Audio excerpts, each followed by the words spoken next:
കാറ്റും കുയിലും തഹ്ലീലോലിയും പാരിൽ ചുറ്റിയ മധുമാസം 30 നാളിലെ നോമ്പിൻ പോരിഷ കഥയിലങ്ങുമൊതുങ്ങൂല 30 നാളിലെ നോമ്പിൻ പോരിഷ കഥയിലങ്ങുമൊതുങ്ങൂല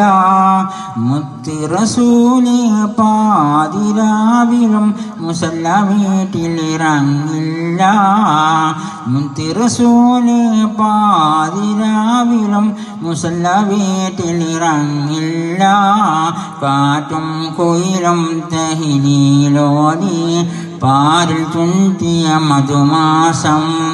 റഹ്മത്തിൻ്റെ മലക്കുകൾ ഭൂമിയിൽ വന്നിറങ്ങും റമദാനിൽ റഹ്മത്തിൻ്റെ മലക്കുകൾ ഭൂമിയിൽ